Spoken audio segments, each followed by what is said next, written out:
Hello everyone, welcome to ENbreezEN, the daily current affairs news analysis by Team Enlight.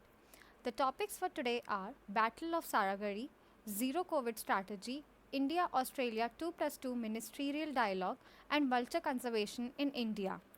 So, the first topic Battle of Saragarhi. Why was this in news? So, 12th September marks the 124th anniversary of the Battle of Saragarhi. What is this Battle of Sargarhi? So, 21 soldiers of the British India Army were pitted against 8,000 Afridi and Orakzai tribals, and they managed to hold the fort for almost 7 hours. So, the fort of Saragarhi is now situated in present day Pakistan, and it is surrounded by two other forts, that is Fort Gulistan and Fort Lockhart. Basically, the Fort Saragarhi, it was an important communication tower between Fort Lockhart and Fort Gulistan. The two forts were situated in the rugged northwestern frontier province, which is now in Pakistan. They were built by Maharaja Ranjit Singh, and they were renamed by the British people. So, what transpired on that particular day? So, the British Indian Army personnel, which were situated at the Saragarhi Tower, they saw that a large army of tribals were marching towards the fort in order to cut the lines of communication between the Fort Gulistan and the Fort Lockhart.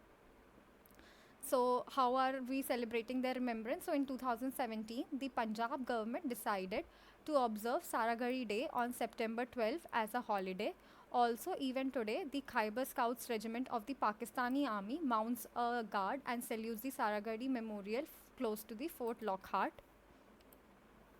So, the next topic for today is Zero COVID Strategy. Why was this in news? So, despite over 83% of the population being fully vaccinated in Singapore, it has made a dramatic switch from zero COVID to COVID resilience strategy. Even Australia has abandoned its zero COVID approach. So, what is the zero COVID strategy? So, it calls for almost zero daily fresh cases through a mix of border closing, quarantining people coming into the country, extensive testing, and strict implementation of COVID appropriate behavior. So, it greatly reduces the number of daily fresh cases and leads to fewer deaths, as well as the burden it puts on healthcare facilities. So, what are the pitfalls of this zero COVID strategy?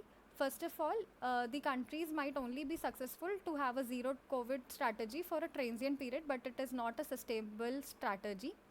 So, every country is vulnerable to COVID as it is an ever evolving virus. As we know, the new Delta virus has already come, and it has started to infect a lot of people in countries where there were almost nil amount of COVID cases previously.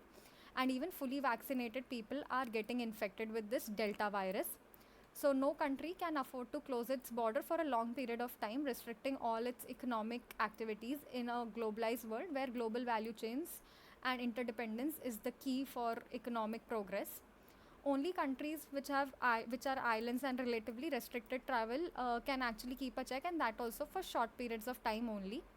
So, as long as this virus flourishes in any part of the world, no part of the world would remain safe actually.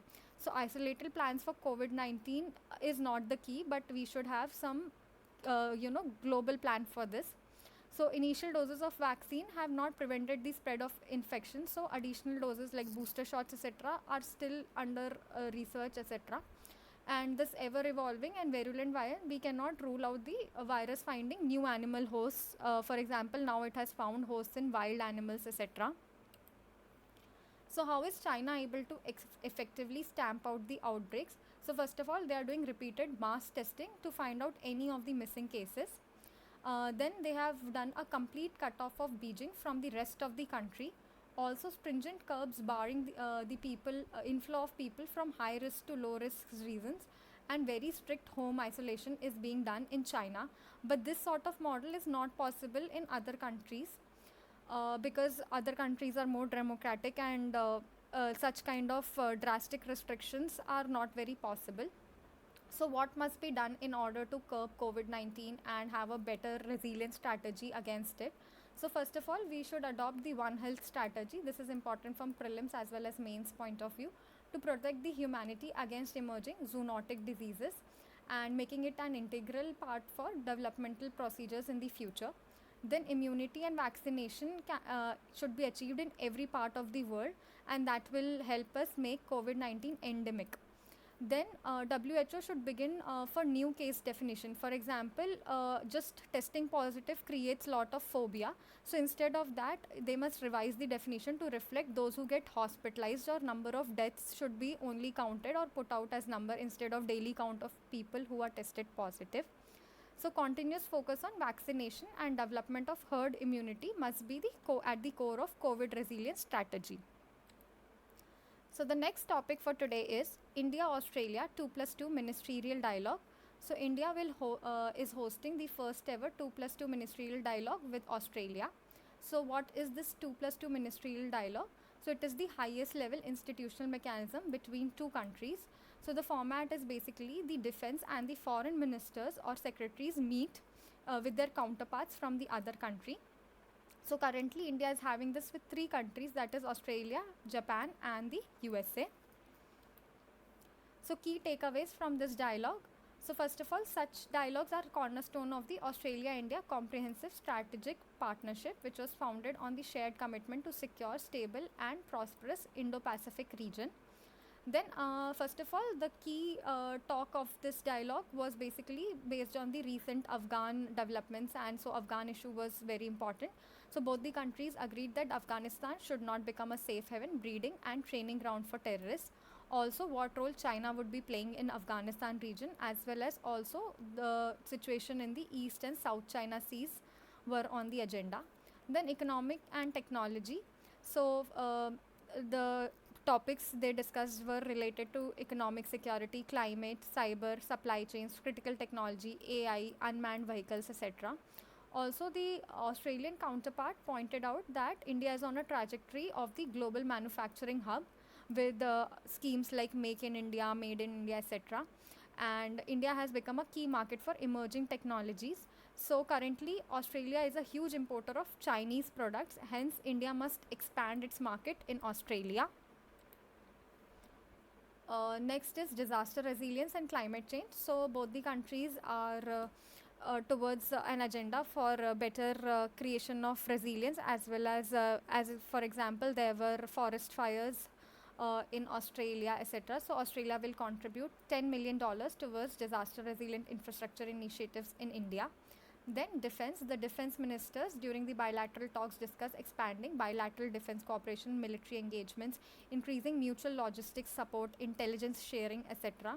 Also, Australia informally told that it will invite India to the exercise Talisman Sabre in 2023. Next is maritime cooperation. So both the countries are looking forward to increasing their interoperability in the maritime domain, and they have signed the joint guidance for Navy to Navy relationship document. So key organizations and dialogues which were mentioned in it were the Indian Ocean Rim Association IORA, ASEAN, Western Pacific Naval Symposium and the Indian Ocean Naval Symposium. Then also Australia has also deployed a liaison officer at the Information Fusion Center for India Ocean Region IFC IOR of the Indian Navy. So the next topic is vulture conservation in India. So why was this in news? So in October 2020, 8 critically endangered oriental white-backed vultures were released into the wild for the first time in India from the Jatayu Conservation and Breeding Center at Pinjore.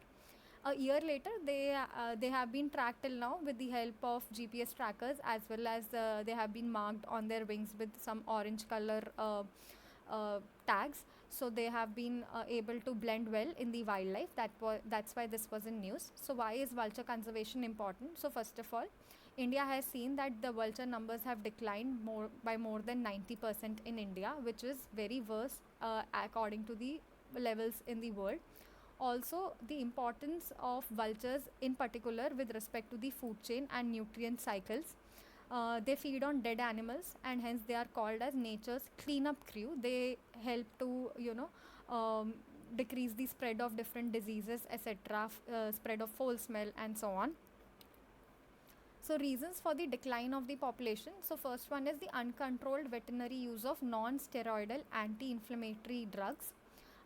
Some of them have been given over here, and the illegal use of drugs called diclofenac, a toxic to vultures if they feed on caresses, which were given this particular drug within 72 hours of administration.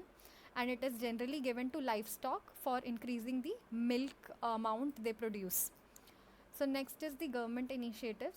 So what actions government has taken in order for conservation for vulture numbers. So the Ministry of Environment, Forest and Climate Change has released the action plan for vulture conservation in 2006, which basically banned the veterinary use of diclofenac in the same year. Then again MOEFCC launched a vulture action plan 2025 for the conservation of vultures in the country. Then the Central Zoo Authority and the Bombay Natural History Society also established the Vulture Conservation Breeding Program. A vulture care center was set up at Pinjore in Haryana to study the causes of death of the vultures in India. So international efforts, SAVE, that is Saving Asia's Vulture from Extinction. SAVE partners have been given over here. And facts for prelims. So the Jatayu Conservation Breeding Center in Pinjore is the world's largest facility within the state of Punjab at the Bir Sikargarh Wildlife Sanctuary for breeding and conservation of the Indian vulture species. So thank you for listening and have a great day ahead.